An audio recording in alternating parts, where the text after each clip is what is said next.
Welcome to Pico Playtime, the video series where I play through some cool Pico-8 games to show to you lovely people. Today's game is called Holiday Bundle 2023. Hang on a minute, didn't I do that in the last video? Well, yes I did. This is the last 3 games of the bundle. In the first video, I did the first 6 games. Now it's after Christmas, all the games are out there now, so we can play the final 3. So let's load up the cart again. So yeah, in the last video, I played through the first 6 games. Present Wrapper by the Tomster, a lovely solitaire game. Water Flakes, What Flakes? A kind of piano music making program thing by Smelly Fish Sticks. Sleigh Ride Saga, this rubbish Flappy Bird clone by some guy called X-Star, don't know who that guy is. Wrap and Find by Smelly Fish Sticks, a memory matching game which you will remember from your Nokia 3310. The Polar Distress by Bicky Bird, a distressingly difficult puzzle game which I made no headway on. I'm sure you can do better than I can. Then we also played Santa's Fulfillment Center, which was a really fun kind of Lemmingsy sort of game. Go and check it out, really cool. Today though, we have got the last 3 games to play. We've got E.L.F. Curling by Zepp, Who Took the Books, or Who Took the Books by ThatTomHall. Yes, ThatTomHall. And today we are going to start off things with E.L.F. 1978 by Squirrel. Program Santa's Supercomputer. Now, quite funnily, this game was included in one of the bundles in the previous advent calendar things. Shh, don't tell anyone, okay? Because it's been added to a lot. And yeah, this is really fun. Very unusual game to start with. As you can see, there are some beautiful graphics in this game, some beautiful sprite work. And is that Gruber's music I can hear? Yes, it is. I think. So here we are in December 1978. Merry Christmas. Great job this year. You've made me proud. So there was a manufacturing hiccup, a support group typo jingles. What gives? Sorry, I always get my millions and billions mixed up. Whoops. Which is which again? We've got 6.2 billion speak and spells, Simons, Merlins, and electronic footballs. We really need a mainframe server to track this stuff better next time. A what? Yes, it's 1978, we need a mainframe. Yes, a mainframe, you know, like a Simon, but a smarter, dig it? Okay, guys, sounds great, I'm on it. Okay, this game then. This is a kind of... I'll let you read this whilst I talk. You can read, can't you? This is a kind of idle worker placer game, kind of. It's quite hard to describe. Yeah. We have a load of Simon Says, which we can place on a grid, which is like our mainframe, and we can set them to tasks to push numbers around. So we start off with our grid, and we have 5 Simons, you can see down there on the bottom left, and we need to place these. And as you can see, when we place a Simon, it boots up. And then once it's booted, we can give it a task. So if I press left, that will start reading unread letters. So little children, adults, whoever has sent letters into Santa Claus, they will get read by this Simon. Now, one Simon on its own doesn't get a great deal done. We need to start combining these things together to get quantum Simon computing going on. So let's place some more Simons down, and then we'll see how the efficiency thing kind of works. So if I set this one here next to the first one, doing the same job, reading unread letters, kind of hard to see without the upgrade. Oh yes, there are upgrades, but my first one is doing 1 times amount of work. This one though is doing 2 because it's getting a bonus from the first one. Can you see the little brown pixel showing us how much things are getting done? You can see those numbers ticking down at the bottom there. So at the moment I've got 330,000 unread letters and 190,000 orders to fill. I need to set something off doing some green work. So if I select this one here, press up, that's initializing toy production. Good job. And now you can see the green is starting to it's still going up actually because these two are reading very quick. But as you can see now, we've got a few toys that are being prepared. So our final job we need to do is set Simon off doing the blue job. And there we go. Now, because I've been talking, it's September and I've not really got a lot done. So let's try and set things up in a more efficient way, shall we? This seems to work. So we've got 2 Simons reading letters. They're done now. So we'll repurpose them. And these 2, you see, kind of mutually kind of benefit each other. You see? So they're all reading it 2 times, and that one's actually doing 3 because it's getting this red one helping as well. So all our Simons are kind of working together in a kind of fun, worker placement-y sort of way. Have you played a game like this before? Because I haven't. I'm sure there are some games that exist like this. Oh dear, it's December. We've not got a great deal done. Over on the left here, Santa's going to interrupt me. Here we go. Ho, ho, ho. It's Christmas time. At the end of each year, we get told how well we did. I only shipped 210,000 out of 500,000. I lost 78,000 believers. Oh dear. Shattering the dreams of countless children. How awful of me. Let's try and do better this year. So, okay, we've got a bit of a better setup now. So, 2 Simons are reading away. That's ticking down a little bit slowly, actually. As you can see, the green and the blue ones aren't going up because they're kind of processing each other's work as quickly as they're making it. So wrapped toys is going up. So already I'm surging ahead of what I did last year. This red one then, this is doing research. So over on the left here, we've got the research menu. I can't afford any of this. I should probably try and save up for another Simon. That would be the smart thing to do. So yeah, I'm saving up for a Simon. I've got 82k tech research at the moment. I need 99. We can press circle to speed up time. Not going to be doing that. I think if you got good at this game, you would be able to place things in such a way that you would have a kind of equilibrium and the machine would kind of just do itself. I'm not that good at the game, so I have to kind of micromanage my Simons. But that makes things fun though, doesn't it? I think we're on track. We're August, maybe not. Right, let's place another Simon down. Let's speed things along.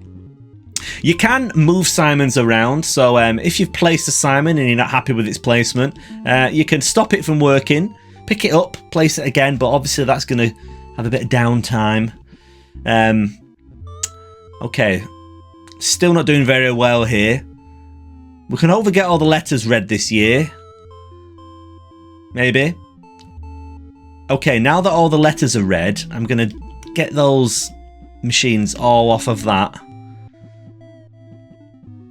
Now, yeah, your placement of Simons, you want a kind of efficient placement going on. Otherwise, things aren't going to be going so well for you. It's a hard game to explain this, isn't it? There's not much in the way of graphics. Well, obviously there's a lot of graphics at the start, aren't there? In the kind of cutscenes, the talking, the dialogue bits. The actual main gameplay, the graphics are very functional. There's not a lot going on graphics-wise, but it's the fun game, okay? I have been addicted to this game. I've been playing this a lot. The best I've managed, let's see if I can find my screenshot whilst this ticks along. Where is it? In my last game, I managed... So, yeah, you start off in 1978. The final year is 1999, so you've got 21 years to play with. At the end of my my game, I had 3.5 million believers, so I was doing okay there. And I delivered 27 million toys, which I was quite proud of. This game's not going so well because I'm trying to tell you guys how it works. Let's see. Oh, he's not doing too badly. Now, some of the other upgrades we get are quite interesting. These two are interesting. They're very expensive as well. Keep 50% of your unread letters. Oh, what am I doing? There we go. I think that worked. Yeah, so you could kind of keep you could kind of carry over anything that you hadn't processed in one year to the next. Not sure the benefit of that, to be honest, but I'm sure there's a strategy that uses that. That may be eluding me. Gain believers twice as fast. That's good. It's also very expensive. Psychosocial modeling. Interesting. I imagine Slipknot would have something to say about that. Anyway. Oh, can I afford I can afford a new Simon. Let's upgrade my rig. Oh, I don't need any jobs, any green jobs. So yeah, this game is all about micromanaging, or doing a bad job of micromanaging your Simons. And there we go. I actually did everything in that year. Nice. I need to get the upgrade, which lets you see what the things are doing. That's really helpful. One of the upgrades actually shows you a number in the center of each Simon, telling you how efficient it is. That makes it a lot easier to play, I must say. But I don't have that upgrade yet. The upgrades are kind of randomized, and I think each year you get sort of 4 new ones. There's always the option to get a new Simon node, unless you fill the grid, maybe. I haven't managed to do that yet. And each time you buy an upgrade, obviously, it re-rolls that one as well. So here you go. E.L.F. 1978 by Squirrel. A really fun little kind of... I mean, calling this an idle game is doing it a bit of a disservice, because most years I am frantically trying to repurpose each Simon to do what I want it to. So, yeah. Idle game is kind of not telling the whole truth there. But yeah, it is a very fun game, and you should give it a look. This game will go on for a while now. I can't play through to the end of this, even though I want to. You kind of get the idea. Can I afford another upgrade? No. I could afford another Simon though. No, I can't. Can't even afford that. Now I can. Yeah, the research becomes very important. I think my problem is I don't research enough, and that limits your options somewhat. Also, I don't pay attention to when things have finished. Like these green ones now and the yellow ones, they're not doing anything useful, because we've gone past that point. Oh, it's fun, this game. A game like this is all about the menus and the user interface. And yeah, the user interface is completely fine. I'm not having any problems doing what I want. Everything has been shown to me on screen in such a way that I can tell what's happening. I mean, yeah, it's a kind of thankless... Oh, here we go, Santa's back. It's a kind of thankless task, making menus and displays like this. When it's working, people just don't notice it and take it for granted, but it takes a lot of work setting this up. So yeah, Squirrel's done a really good job on this, because it's very easy to play this game.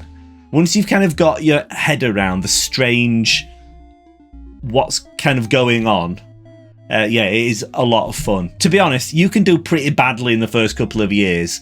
If you're trying to explain to people on a YouTube video how to play the game, for example, you still don't do that badly. And each year that you don't fulfill all the orders, like this year probably, each year that you don't manage to fulfill all the orders, you lose believers. So that makes the year after that a little bit easier in a way, even though your kind of final score will be screwed up. But it's a nice learning curve, is what I'm saying. So there you go. That was E.L.F. 1978 by Squirrel. Let's go back to the bundle. Okay then. Our next game is Who Took the Books? Who Took the Books by ThatTomHall. Yes, ThatTomHall. And in this game, we need to get back Santa's stolen stuff. Get back Santa's stolen stuff. Get back Santa's stolen stuff. Say that after 3 brandies. Let's load it up. There we go. This is a great... I love this splash screen. Look at that. Ah, that's nice. Particle effect. You know how much I love particle effects. Is that Gruber's music again? Can't believe we've got the same track on each game. Okay then. 30 years after that magic Christmas morning, my wife got me a new big red present. What could it be? Wow, it was the brand new Atomi 2600 Plus console with a lost, unreleased sequel. Atomi. Who took the books? X to play. So this is a reskin of Who Stole the Coal, or if you've got a Yorkshire accent, Who Stole the Coil. And yeah, that was entered into one of the previous year's advent calendars. So this is a kind of reskin, and I think the map is, well, I'm pretty sure the map is different as well. And as you can see, it's got that strange, I'm not sure what mode it is. It's the kind of like stretched resolution, which gives the game a kind of Atari look, which is what ThatTomHall is going for in this. So what is Who Took the Books? Well, it's a very, very retro Atari-style adventure game. We are Santa, as you can see there, a jolly selection of about, 8 pixels. It's a very blocky game, this. And yeah, we can move around, and our job is to collect things. We need to collect cookies, diamonds, reindeers, books. I think that's it. There's lots to collect, okay? And there are lots of secrets, and you need to be paying attention. So let's start off by collecting a diamond. Fantastic. We've got a little jolly elf there. Notice how everything is nicely animated. Gives it a very good look. Does take a while to get your eye into this game. It is quite jarring to modernize, I think. But yeah, the gameplay is where it's at in this. So let's talk to this elf. Rudolph, yo Santa. Hi sir. Yeah. There's a few little chats that each character has. There is a boulder in our way. I wonder what we could use to get past that. We need to explore and we need to unlock things. So here I am in Fastgate's shop. Fastgate's shop?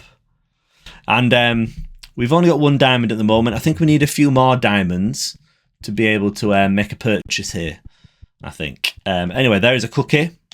Let's collect that. Nice. So as you can see, there are many cookies. There's line of sight. And yeah, so far so good. Let's proceed down here. Oh no, there are more boulders in the way. How are we going to do that? Well, if we use... we haven't got a key. We need a key. Look, it tells you at the bottom what you need. Need key. Let's look for key. There is key. We have key now. Let's use key on door. Superb. Okay, let's move along. Ooh, we've got a candy cane. Cane Mall. Okay, now I can press the attack button. And we can attack these boulders. We can also attack these hapless snowmen. That's very mean of us. No need to do that. Ooh. There's a secret. Yes, secrets abound in this game. Don't worry, you're not going to get that many spoils from me because I haven't managed to penetrate that far into the game just yet. But what you need to be doing, apart from looking for keys, because we need key, you need to be looking for any unusual wall tiles. For example, look, we've got some kind of burning torch things above us, but look, one of them isn't animated. We can pass through it, and we are behind the walls. Yes, we have got classic hidden areas. This tickles the same part of my brain which gets tickled when I play Doom and get to find hidden areas in Doom levels. I love it. Here's a book. We've recovered a book. That's book 4. Not sure how many books there are altogether. I haven't got them all yet. So yeah, this is Who Took the Books. And hopefully by completing the game, you will find out who took the books. And you will be able to return books to their owners. A true Christmas miracle. Let's proceed then. So we've got a boulder now, or we've got a cane rather, to smash the boulders. We've smashed that one, and it's like a kind of seedy looking dungeon there in the mountains, doesn't it? You do need to kind of use your imagination a little bit with these graphics. If you're familiar with such games as Dwarf Fortress, you'll be used to doing that though. Do you all like Dwarf Fortress? You should do. This game's nothing like Dwarf Fortress. It looks like it. That's where the comparison ends. Anyway, let's continue. So there are various interesting tiles that we can interact with. These are kind of travelator things. They make movement more tricky. Later on, we get skates, which will let us skate around on the ice. Again, I haven't unlocked those yet. I believe you need to find diamonds to do that. And yeah, it's all about exploring. The world, the map is pretty big. The game is pretty large. You will have a good time trying to find all of the cookies, all of the items that we need to collect. There's a diamond behind some boulders. We can get that. Let's smash these boulders. I hate boulders. Loathsome boulders. Like I say, if you can get past the graphics, there is a very fun game here. And look, do you see that? I believe it's lava. I'm not entirely sure why there's lava here, but let's just go with it. Notice how most of the lava is animated. Some of it isn't, though.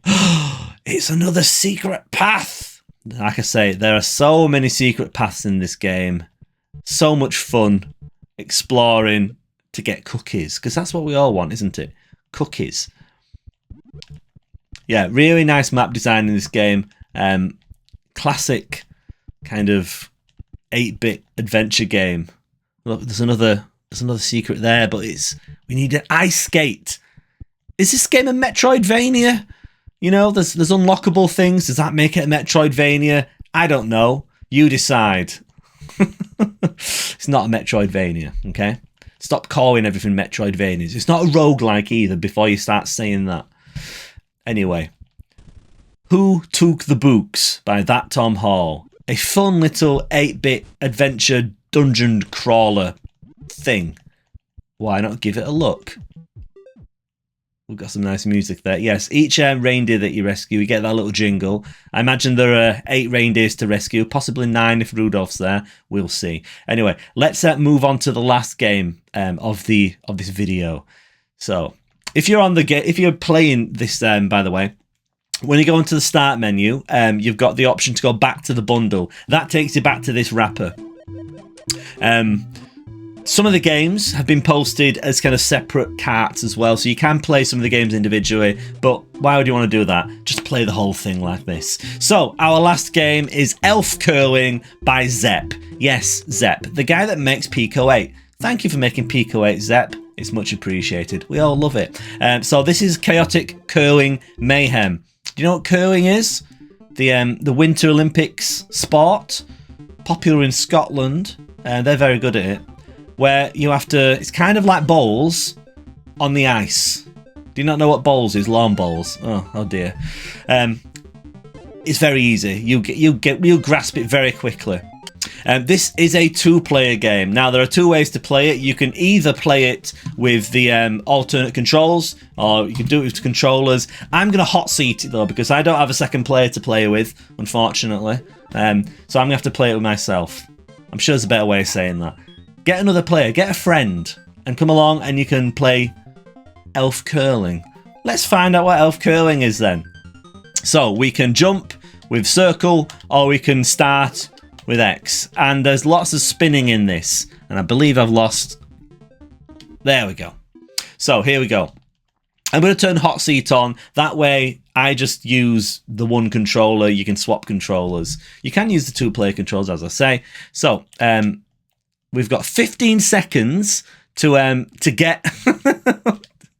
If you can get onto the stones, the idea is you want to try and land in the middle like that. You can hop off if you want to. If you manage to land your stone in the middle like that... Oh dear, what's going on here? Have I got... Is that mine? Already I'm confused. I think that's the right one. Yeah, the idea is to land your stone in the middle like so, and bash the other player out of the way, like in curve. Oh, that was terrible. If you've ever watched curling, it's pushing stones and they kind of spin them, and then there's lots of frantic sweeping up where they're trying to polish. Oh, I'm doing horrendous. Trying to polish the ice to get the stones to go in the desired direction. There's a lot of skill involved in that. It does look a little bit silly, but it is also very skillful. This game, we have these spinning elves instead, which are a lot easier to control than a stone with some brushes. And also a little bit more Christmassy, because what's more Christmassy than rapidly rotating elves? I don't think I can think of anything more Christmassy. As you can see, each move, you've only got a few seconds to make your move before you run out of time. So you can't spend too long lining up an awesome shot. I don't think that benefited either of us there. Okay, even Stevens. I think it's retained my score from the previous game. Oh no, no it's not. I've got 4 points because 2 of player 2's stones are on the blue circle. Only 1 of player 1's. So player 2 is in the lead at the moment. Go me. Let's play that again. Now, as you can see, there is a lot of scope for being chaotic. One of the rather silly things you can do at the start is just mash all the stones in the wrong direction. I don't think you're allowed to do that in proper curling. I think that'd be frowned on. But this isn't proper curling. This is E.L.F. curling with fantastic friction mechanics. Oh dear. Right, I haven't managed to jump on the there we go, I'm on the stone now, and let's bash that out of the way, and then, oh dear, it's bounced back. Yes, it's very chaotic, this game, which makes it all the more fun, I think you'll find. This will be fantastic to play with another player. Oh, bash my own stone out of the way there, don't do that, that's silly. Although that's quite a good move, that, because player 2 now has got no stones in the right place. Let's talk about the graphics. The graphics are delightful. I love the animation on the little elves. The rotation animation is just so funny. And... oh, oh dear. Yeah, the rotation animation is just brilliant. And the physics are really good as well. The sound is nice. Oh. I think player 2's got it again. There's some nice graphics, isn't there? Look at the shading on the stones there, like the shadows. It's a nice touch, isn't it? Zepp knows what he's doing with his own console. So who won that? Player 2 won that again. I think it's probably an advantage to go second in this game. So yeah. There you go. E.L.F. Curling by Zepp, the final game of the Pico-8 Holiday Bundle 2023. Oh, that music is so... that's got a real bop to it, hasn't it? Yeah, so all in all, there are 9 games, all very Christmas themed. Various games. We've got arcade games like this. We've got various puzzle games. And we've got a Lemmings game. We've got weird little musical projects. We've got that stupid sleigh ride game with the reindeer. Lots of games by lots of developers. You should check them all out. If you think that the project is good, why not leave a comment on the BBS? Give it a star. If you bump it to the top, maybe more people will see it. And yeah, go and thank those developers for making the awesome games. But don't thank that sleigh ride saga guy.